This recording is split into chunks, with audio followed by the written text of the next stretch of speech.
Apa yang akan Anda lakukan jika tiba-tiba Anda memiliki kekuatan super, memberantas para koruptor, menyelamatkan saudara-saudara kita di jalur Gaza, menumpas kejahatan di kelurahan setempat, meningkatkan APBN, melunasi hutang negara, memajukan visi misi pegadaian, atau memusnahkan para jamet kuproy?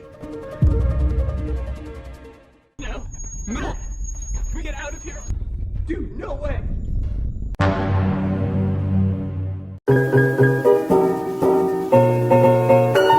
Halo rebahan semua dimanapun kalian berada, how are you today? Good, delicious, nice, good day, Silver Queen. Kali ini saya akan merangkum sebuah film berjudul Chronicle tahun 2012. Dan kita tahu bahwa film dengan konsep found footage selama ini hanya bergenre horor seperti Paranormal Activity dan lain-lain. Namun film ini mengambil tema yang sangat berbeda dan menjadi satu-satunya film found footage di dunia yang bertemakan superhero. Seru deh pokoknya. Langsung saja pasang handsfree, hapus chat WhatsApp dari mantan, siapkan camilan, cari posisi rebahan terbaik, selamat menonton dan check it out. Get it when I get back.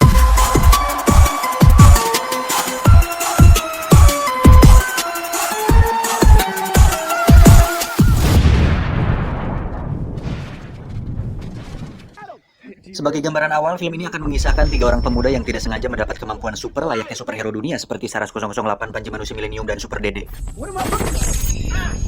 Film ini sebenarnya akan berfokus pada tokoh utama bernama Andrew yang baru membeli dan memiliki sebuah kamera dengan tujuan untuk merekam segala sesuatu di sekitarnya. No, you're drunk. What? Andrew sendiri lahir di sebuah keluarga yang cukup menyedihkan di mana ibunya sedang sakit keras dan ayahnya seorang pemabuk berat, mantan petugas pemadam kebakaran. Pada adegan ini, Andrew sedang dijemput oleh sepupunya bernama Mamat, tapi sering dipanggil Matt. Dia adalah satu-satunya orang atau teman yang peduli kepada Andrew. Are you not coming in? Andrew sendiri tidak memiliki teman di sekolahnya dan justru sering menjadi bahan bully bagi orang-orang di sekitarnya. What is this? You're on a film, man. You're on camera. Piece of shit from the home. Guys! This is my street. Oh, great. Hey, film me!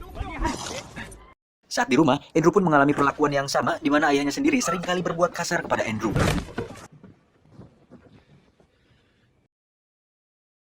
Suatu hari, Andrew dan Matt datang ke sebuah pesta. Andrew yang membawa kamera di saat pesta berlangsung, tiba-tiba dihadang dan dipukul oleh seseorang yang tidak suka dengan kegiatan Andrew yang merekam pesta tersebut. Andrew pun keluar dan membersihkan kameranya. Tidak lama, muncullah seseorang bernama Steve. Steve sendiri merupakan siswa yang cukup populer karena dia adalah kandidat calon ketua OSIS di sekolahnya.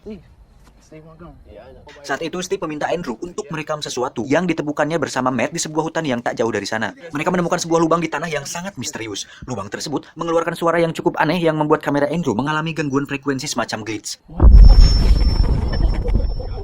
Karena penasaran, mereka bertiga pun masuk ke dalam lubang tersebut.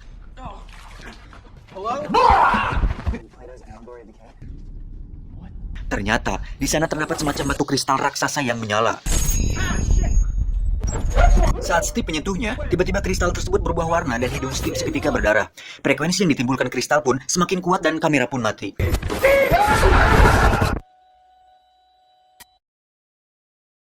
Tidak diceritakan secara detail apa yang terjadi kepada mereka saat itu. Adegan pun berpindah ke waktu beberapa minggu setelah kejadian tersebut.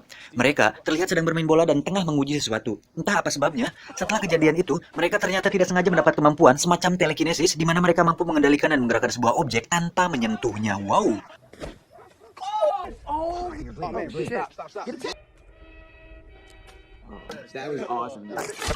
Mereka pun memutuskan kembali ke tempat di mana lubang itu berada untuk mencari tahu apa yang sebenarnya terjadi pada mereka. Namun, lubang tersebut sudah tertutup oleh tanah dan nampaknya masih menjadi misteri. Dan sampai akhir film pun tidak diceritakan asal-usul dari mana lubang dan kristal itu berasal. That's pretty cool, right? Like, what's up with your dad? What's his story? Yeah. Oh, nice. Sejak saat itu, mereka bertiga terus melatih kemampuannya dan menggunakan kemampuannya untuk hal-hal tidak penting seperti berbuat jahil kepada orang-orang di sekitarnya. Mereka memilih melakukan itu karena memang tidak tahu mau diapakan kekuatan tersebut. That girl, stay in school.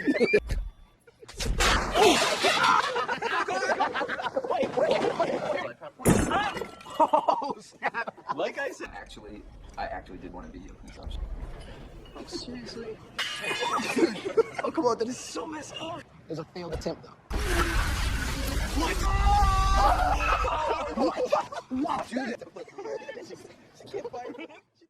Di suatu titik, saat mereka sedang berkendara, tiba-tiba ada sebuah mobil di belakang yang terus mengklakson. Andrew berinisiatif untuk memberi pelajaran, namun sepertinya dia terlalu kebablasan. Mobil tersebut pun terjun dan tenggelam di sungai. Beruntung orang tersebut masih bisa diselamatkan. Setelah kejadian itu, Matt memberi peraturan untuk tidak menggunakan kekuatan tersebut ke makhluk hidup. Di saat sendiri, Andrew terlihat menerbangkan kameranya dan merasa bahwa hidupnya sama saja dengan atau tanpa adanya kekuatan tersebut. Di sini kita bisa menyimpulkan bahwa Andrew adalah sosok yang kesepian. Bahkan, dengan kemampuan yang dimilikinya saat ini, tidak membuat kehidupan Andrew berubah. Suatu hari, Andrew dan Matt disuruh pergi ke suatu tempat oleh Steve. Tiba di sana, mereka hanya melihat mobilnya tanpa tahu di mana Steve berada. Tak diduga, Steve ternyata sedang melayang di atas. Steve kemudian menyuruh Matt dan Andrew untuk melakukan hal yang sama. Awalnya mereka kesulitan melakukan itu, namun dengan cepat mereka terbang dan justru asik bermain-main di atas awan. Jir, kebayang kalau bisa terbang kayak gitu, mungkin liburan ke Bali akan lebih irit. Terus kalau mau boker tapi rokok habis, juga bisa sempetin beli dulu ke warung. Kapan ya bisa terbang? Entahlah, hanya mas-mas Indosiar yang tahu. Lanjut. Oh, dude, nice catch. Dengan kemampuan terbang tersebut, Andrew dan Steve sempat nongkrong di atas gedung tinggi tanpa takut tidak bisa turun. Di sana mereka mengobrol dan membahas Andrew yang kurang bergaul dan tidak memiliki banyak teman. Steve kemudian mempunyai inisiatif untuk menyuruh Andrew melakukan atraksi sulap di acara pentas seni di sekolah. It's just not. Yeah. Andrew Detmer! Tiba saatnya, Andrew seolah melakukan atraksi sulap yang mustahil tanpa orang-orang tahu bahwa itu dilakukan dengan kekuatan yang mereka miliki. Dalam sekejap, Andrew pun menjadi anak paling populer di kalangan teman-temannya. Di pesta ini, Andrew... Anjing. Anjing. Ngeber terus, anjing. Blok!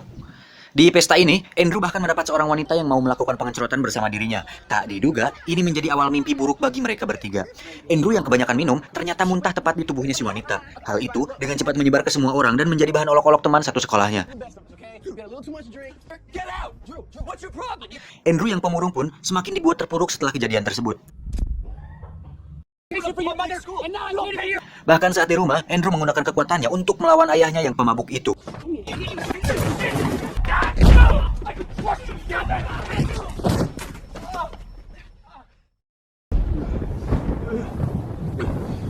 Singkat cerita, Andrew pun menenangkan diri dengan terbang di atas awan yang mendung dan berhalilintar. Tak diduga, Steve menyusulnya karena khawatir dengan keadaan Andrew. Namun, Andrew mengusirnya dan meminta Steve pergi dari sana. Steve yang simpati terus memaksa Andrew untuk turun dan justru malah membuat Andrew marah. Tak diduga, kemarahan Andrew tersebut membuat petir di sekitarnya menyambar tubuh Steve hingga tewas.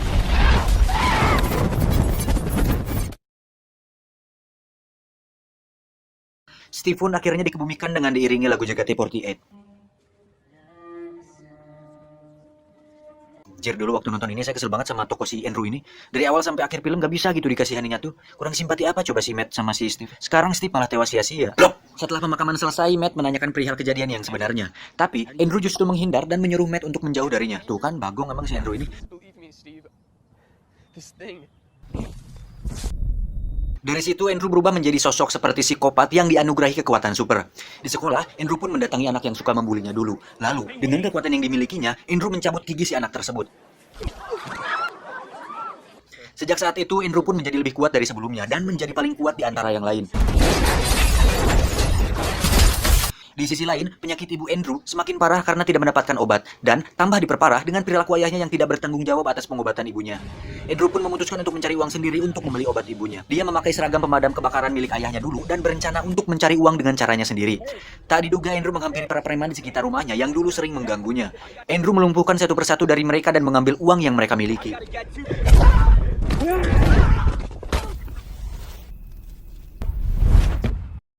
Dirasa uangnya masih kurang, Andrew kemudian pergi ke Ceria Mart terdekat dan merampok semua yang ada di sana. Si penjaga pun tidak tinggal diam. Dia mengambil senjata dan menembak Andrew. Namun, Andrew menangkisnya dan peluru tersebut justru mengenai pom bensin yang ada di sana. Alhasil terjadi ledakan yang membuat Andrew dirawat di rumah sakit. Dan disinilah dia sekarang.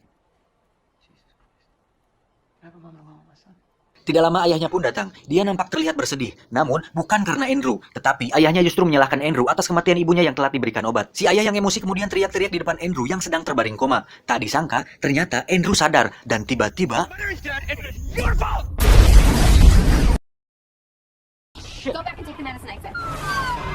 Di sisi lain, Matt dan pacarnya yang sedang akan menjenguk Andrew langsung dikejutkan saat dia melayang sambil menyandera ayahnya. Andrew pun langsung menjatuhkan ayahnya. Sontak hal tersebut membuat semua orang terkejut, termasuk pacarnya Matt yang sedang memegang kamera ini. Matt kemudian mengajak pacarnya untuk naik mobil dan pergi dari sana. Di tengah perjalanan, tak diduga mobil yang dikendarainya tiba-tiba terangkat dan terbang ke atas. Di atas sana, sudah ada Andrew yang sudah menunggu. Mobil pun dijatuhkan, tapi pacarnya berhasil diselamatkan. Orang-orang yang ada di atas gedung tiba-tiba dikagetkan saat Andrew memecahkan kaca dan mengambil kamera mereka semua. Matt pun menghampiri Andrew dan memintanya untuk menghentikan ini semua. Namun, Andrew yang sudah dipenuhi emosi sekaligus kesal karena paket kuota data internetnya habis, tidak menghiraukan kata-kata Matt. Look at me! This is to end! You're hurting people! I'm an apex predator. Dari situlah terjadi pertarungan sengit di antara mereka. Seisi kota pun dibuat hancur oleh Andrew. Polisi yang saat itu sudah mengepung menyuruh mereka berdua untuk angkat tangan dan menyerahkan diri. Tapi Andrew yang sudah menjadi setengah Superman justru berdiri dan para polisi pun menembaknya. Tak diduga, Andrew berhasil menahan semua peluru layaknya Neo di film Matrix. Mobil dan para polisi pun berhasil dipentalkan. Setelah itu, Andrew teriak dan melepaskan hakinya sehingga semua yang berada di sekitarnya hancur. Matt yang melihat hal itu pun tidak bisa tinggal diam. Lalu, dengan tombak yang dipegang patung tersebut, Matt terpaksa menusuk Andrew hingga tewas.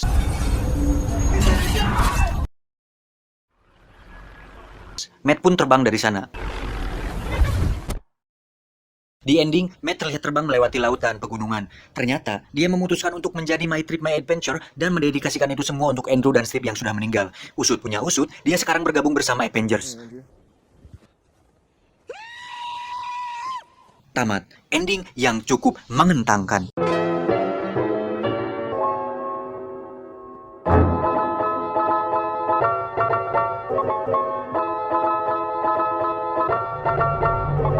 Secara alur cerita, film ini cukup sederhana dan mudah dipahami karena memang mengedepankan sisi realistis dari kehidupan remaja yang sebenarnya, di mana konflik yang mereka alami masih sekitaran kehidupan keluarga dan lingkungan sekitar mereka. Dan saya pribadi cukup diperbagongkan saat berekspektasi bahwa mereka akan mengambil konflik global di mana mereka harus menyelamatkan bumi atau umat manusia dari ancaman monster atau tokoh antagonis yang mendapatkan kemampuan serupa. Tapi memang dengan plot yang dipadatkan, semuanya berhasil dipresentasikan dengan cukup baik. Ya, walaupun plotnya loncat-loncat karena memang film found footage ya seperti itu. Dan sampai saat ini saya masih dibuat kesal dengan sosok si Andrew. Coba dia nggak berang-barang nggak jelas. Gak mungkin kejadian seperti itu. Gak mungkin sistem mati sia-sia. Mungkin mereka akan lebih mengeksplor kekuatannya. Mungkin mereka bertiga akan berhasil menyelamatkan Tony Stark saat bertarung dengan Thanos. Mungkin sekarang corona nggak bakal menyebar. Mungkin kita nggak bakal di lockdown. Mungkin juga saya nggak jadi pengangguran. Jir, sumpah saya kasihan sama si Steve. Kurang baik kumaha coba dia mau berteman dengan Andrew. Nyaranin Andrew main sulap biar berani tampil depan umum. Nyusulin dia ke langit sebagai rasa perhatian seorang teman. Cuman timbal baliknya apa coba? Kayak tai gitu anjing, kesel aja nggak tahu diuntung. Bro, lu tuh emang bagong bro. Cuma bawa sial. Dasar monyet bawa kadal pintin muka gepeng coba bunting babi ngepet dinosaurus brontosaurus silit ireng hencet muning podol apo Thailand digoreng selangkangan anggur kolesan baru hamil di luar nikah kete. Sudahlah, kecewa sama antum. Selebihnya film ini cukup berhasil menyampaikan pesan bahwa saat anak muda yang labil harus menerima sebuah kekuatan super, mereka jelas tidak siap dengan tanggung jawab sebesar itu. Hikmah yang bisa diambil dari film ini adalah seperti kata salah satu karyawan IQ7 Corporation bagian desain thumbnail, bahwa kekuatan yang besar butuh tanggung jawab yang besar pula. Maka dari itu kita disarankan untuk tetap istiqomah dan tidaklah seorang membuat dosa melainkan kemudaratannya kembali kepada dirinya sendiri, dan seorang yang berdosa tidak akan memikul dosa orang lain. Dan lagi-lagi saya mengingatkan bagi Anda yang mau request film bisa melalui Instagram saya di sini, karena kalau di YouTube kebanyakan spam dan cenderung malah dihapus oleh tim analis IQ7 Corporation. Terima kasih atas perhatiannya, selamat menjalankan aktivitas mensana in corporisano.